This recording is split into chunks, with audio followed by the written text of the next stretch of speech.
अब मैं आपको बताता हूं रामलला के चढ़ावे में चोरी के खुलासे के असर के बारे में। चढ़ावे की काउंटिंग के प्रोसेस में क्या क्या बदलाव हुए हैं। मेरी जानकारी यह है कि काउंटिंग के प्रोसेस में 50 लोग शामिल थे, उन सब को हटाकर अब नए लोगों को इस काम में लगाया गया है। स्टेट बैंक के टेलर्स, सुपरवाइजर्स और ऑडिट करने वाले भी बदल दिए गए हैं। प्राइवेट एजेंसी से जिन लोगों को हायर किया गया था उसके पूरे के पूरे स्टाफ को चेंज कर दिया गया है। ट्रस्ट के जो भी लोग इस प्रोसेस में शामिल थे उनकी जगह नए लोगों को निगरानी के काम में लगाया गया है। राम मंदिर के 35 दान पात्रों में जमा दान की गिनती पहले की तरह रोज 2 शिफ्ट में ही हो रही है, लेकिन अब चढ़ावे की गिनती करने वालों को ड्रेस कोड का पालन करना पड़ रहा है। अब काउंटिंग करने वालों को बिना जेब वाली ड्रेस पहनकर ही अंदर जाने की परमिशन है। काउंटर सेंटर में घुसते वक्त और बाहर निकलते वक्त सबकी फ्रिस्किंग हो रही है। दान पात्र से चढ़ावे की जो रकम निकाली जाती है उन निकालने के प्रोसेस की वीडियोग्राफी की जा रही है। गिनती के बाद चढ़ावे की राशि को स्टेट बैंक में भेजने के वक्त पूरे प्रोटोकॉल को फॉलो किया जा रहा है। जिन बॉक्सेस में भरकर चढ़ावे की रकम बैंक में पहुंचाई जाती है उनमें अब एक के बजाय डबल लॉक लगाया जा रहा है। दोनों की चाबियां अलग अलग लोगों के पास रहती हैं। पहले एक लॉक होता था, एक चाबी होती थी और बैंक पहुंचने से पहले ही रास्ते में चढ़ावे की रकम गायब कर दी जाती थी। लेकिन अब ऐसे प्रबंध किए गए हैं जिससे रास्ते में होने वाली चोरी की कोई गुंजाइश ही ना रहे। राम मंदिर परिसर और काउंटिंग सेंटर में लगे सीसीटीवी सिस्टम को पूरी तरह एक्टिव कर दिया गया है। पहले सीसीटीवी फुटेज 45 दिन के बाद ऑटोमेटिकली डिलीट हो जाती थी, इसलिए चढ़ावे में चोरी की जांच करने वाली एसआईटी के पास सिर्फ 45 दिन की सीसीटीवी रिकॉर्डिंग है। उससे पहले जो चोरी हुई उसके सबूत खोजने में एसआईटी को काफी मुश्किल हुई। अब यह व्यवस्था की जा रही है कि सीसीटीवी के फुटेज कम से कम 180 दिन यानी करीब 6 महीने तक सर्वर में सुरक्षित रहे।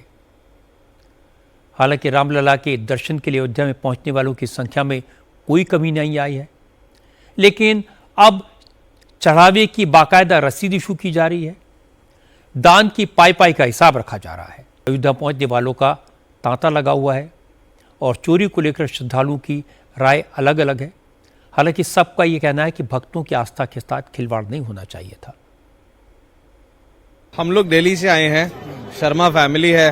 दान देने के अंदर कोई दिक्कत परेशानी नहीं है, रसीद मिली है प्रॉपर, और ऐसा कोई भी मुझे तो ऐसा कोई वाक्य नहीं दिखता जो ऐसा हो कि दान नहीं लग रहा है या पर्ची नहीं मिलती है एंड ऑल दैट। सब कुछ सारा का सारा नंबर 1 है, सब कुछ दिख रहा है, साफ हो रहा है। मैम, दान दक्षिणा के लिए जब यहाँ आए तो जिस तरह की खबरें चल रही, मन में कोई शंका थी, क्या सवाल थे? नहीं, हमारे मन में कोई शंका नहीं थी, और ये तो कुछ बात होती है और कुछ उड़ाई जाती है।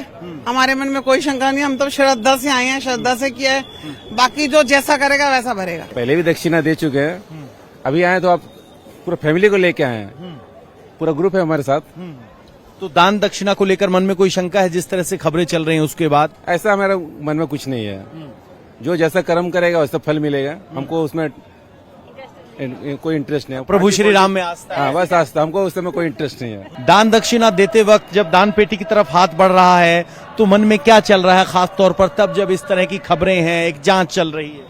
मन में थोड़ी शंका तो जरूर है, लेकिन सच झूठ का कुछ पता नहीं है, तो उस बारे में आपको कुछ मैं कह नहीं पाऊंगा। पहले श्योरिटी आ जाए, क्योंकि मैं लॉजिक में बहुत विश्वास करता हूँ, उसके बाद ही मैं इस टॉपिक पे आपको कुछ बता पाऊंगा। मेरे मन में तो यही आस्था है कि जो गमन हुआ है, इतना सारा दान पेटी का गमन हुआ है, और सुन के अच्छा नहीं लगता, क्योंकि सभी लोग यहाँ अपनी आस्था को लेके आते हैं और उनके आस्था के साथ दुर्व्यवहार हो और उन तो दुख होता है। सर,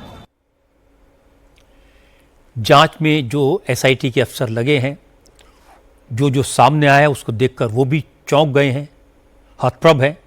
उन्होंने सरकार से कहा कि ये मामला बहुत गंभीर है, बहुत पेचीदा है, इसकी तह तक जानने में वक्त लगेगा, इसलिए एसआईटी को जांच पूरी करने के लिए थोड़ा और वक्त चाहिए।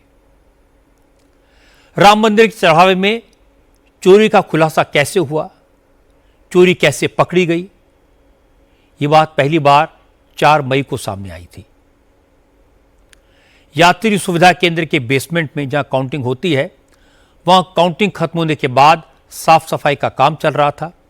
सफाई कर्मचारी को काउंटिंग सेंटर में बने टॉयलेट से एक बैग मिला। इस थैले में सिक्के भरे हुए थे। कर्मचारी ने तुरंत इसकी जानकारी चंपत राय को दी थी। चंपत राय ने अपने लेवल पर तुरंत जांच की। जो लोग उस दिन काउंटिंग में थे उनमें से 6 लोगों पर शक की सुई टिक गई। चंपत राय ने सिक्योरिटी ऑफिसर्स की मदद से आगे की जांच की, तफ्तीश की। लोकल पुलिस के कुछ लोग भी इसमें इन्वॉल्व थे। 6 लोगों के घरों में जाकर एक तरह से रेड की गई। जिस शख्स के घर में सबसे पहले लोग पहुंचे उसके यहां 80 लाख रुपए का कैश बरामद हुआ और उसने माना कि यह कैश उसने राम मंदिर के काउंटिंग सेंटर में काउंटिंग करते समय चोरी किया था। एक और व्यक्ति जो काउंटिंग प्रोसेस में इन्वॉल्व था, उसके घर जब पुलिस पहुंची तो कैश नहीं मिला, लेकिन उसने ये बताया कि वो हर महीने अपनी वाइफ के नाम पर बैंक में 2 लाख रुपए जमा कराता है और ये पैसे चढ़ावे में चोरी की गई थी। इस आरोपी ने अकाउंट से सारा पैसा निकलवाकर ट्रस्ट के हवाले कर दिया। एक तीसरे संदिग्ध से पूछताछ हुई, सख्ती से बात की गई तो उसने बताया कि उसके पास भी 50 लाख है और यह सारी रकम चढ़ावे में चोरी की है। उसने भी सारा पैसा वापस कर दिया। इस तरह ट्रस्ट ने 6 लोगों से काफी बड़ी मात्रा में रुपए बरामद कर लिए, लेकिन छोटे छोटे लोगों से बड़ी रकम मिली।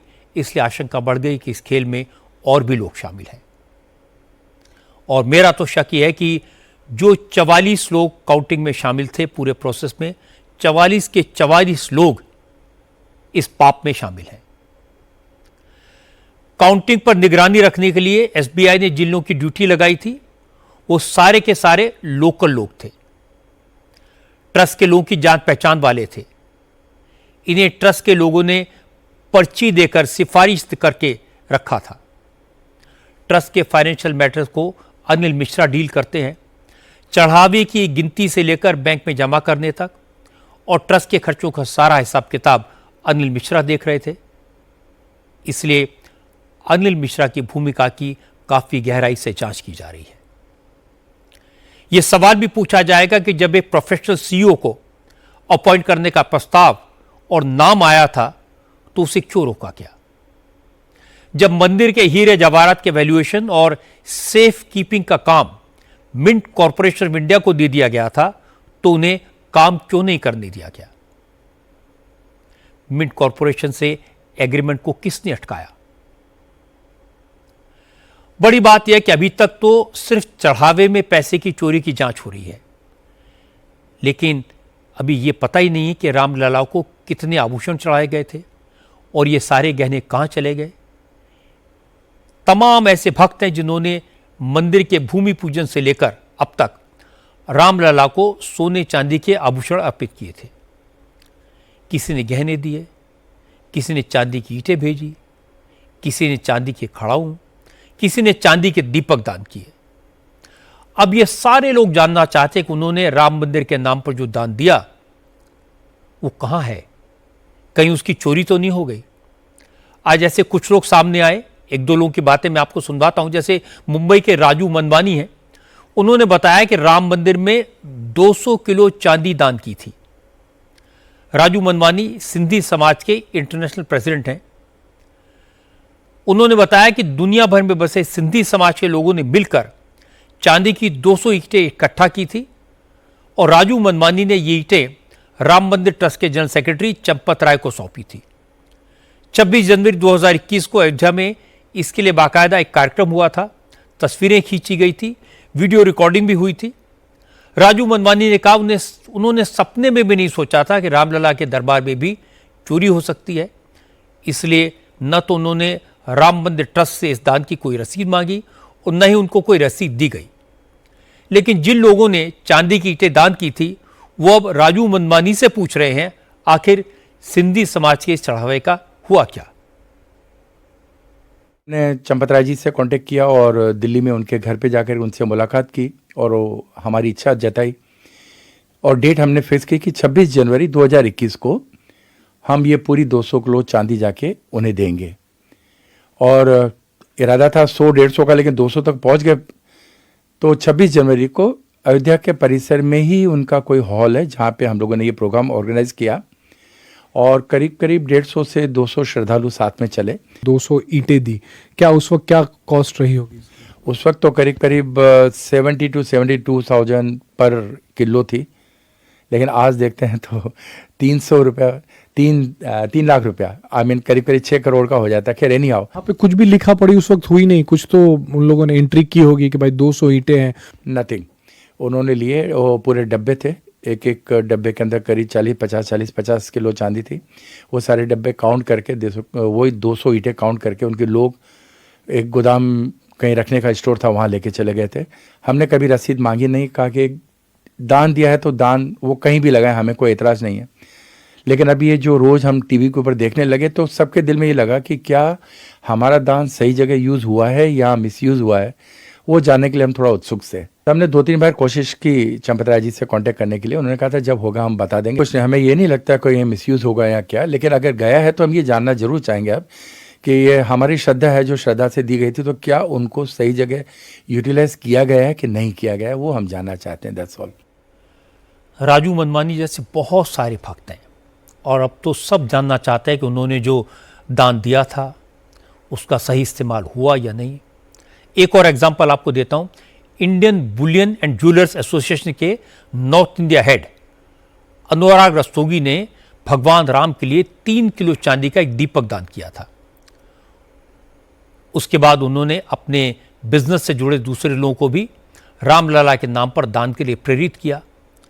2 बार में 40 किलो से ज्यादा चांदी इकट्ठी करके उसे राम मंदिर ट्रस्ट के महासचिव चंपत राय और ट्रस्टी अनिल मिश्रा के हवाले किया।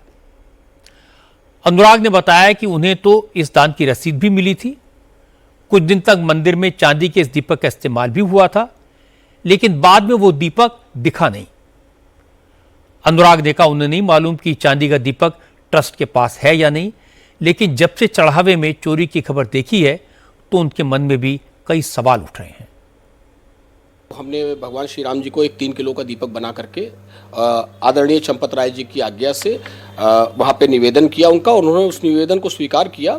और हमने जाकर के मैंने और मेरी पत्नी ने यहाँ पर बैठ करके भगवान श्री राम जी के चरणों में बैठ करके यहीं पर उस दीपक को प्रज्वलित किया, वो अखंड ज्योत वहाँ पर। और जब प्रधानमंत्री जी वहाँ गए तो देखिए वो अखंड दीपक यहाँ पर स्थापित है। मैंने 10-10 ग्राम चांदी का आह्वान किया लोगों से कि मात्र 10 ग्राम चांदी अपनी आस्था प्रतीक के रूप में आप भगवान राम के घर में लगाने के लिए हमें समर्पित करिए। लोगों ने उसको बहुत अच्छे ढंग से लिया और 33 किलो 644 ग्राम चांदी हमारे पास प्रथम बार में एकत्रित हुई। हमने पूरा एक रिकॉर्ड बना करके कि कितनी इसकी प्योरिटी है, क्या इसका वजन है, कितना इसका रिकॉर्ड है, सब चीज़ मेंटेन करके हमने इसका इस निवेदन के साथ कि जब भगवान राम का न्यू पूजन हो तो उस न्यू में हम सबकी आस्था लगा दी जाए। लेकिन आज भी मुझे ये नहीं पता कि वो चांदी ट्रस्ट के पास उपलब्ध है आज की तारीख में या नहीं है। तो चूंकि मुझे आपको पता है कि जब प्रधानमंत्री जी ने बोला और मुख्यमंत्री जी ने बोला है, तो हमारे मुख्यमंत्री जी ने अगर बोला है तो कभी भी मुख्यमंत्री जी कोई ऐसी बात करते ही नहीं है। उन्होंने जो कहा है हमेशा किया है। प्रभु राम के मंदिर में करोड़ों लोगों ने अपनी अपनी श्रद्धा के मुताबिक दान पात्रों में रुपए, सोना, चांदी, जेवर चढ़ाए। रामलला के मंदिर में डकैती डालने वालों ने ऐसे भक्तों की आस्था और विश्वास को जबरदस्त चोट पहुंचाई है। जब तक एसआईटी की जांच पूरी ना हो, मुझे लगता है तब तक राम जन्मभूमि ट्रस्ट को तुरंत प्रभाव से सस्पेंड किया जाना चाहिए। ट्रस्ट का मैनेजमेंट एक अनुभवी सीईओ को देना चाहिए। किसी नए बैंक को दान की काउंटिंग और वैल्यूएशन का एक फूल प्रूफ सिस्टम सजेस्ट करने को कहा जाना चाहिए। उसका एक ब्लूप्रिंट तैयार किया जाना चाहिए। पाप करने वालों को सजा मिले, पर भक्तों का विश्वास प्राप्त करने के लिए पूरी व्यवस्था को नए लोगों को सौंप देना चाहिए। इस मामले में किसी तरह की लीपापोती की कोई गुंजाइश नहीं छोड़नी चाहिए।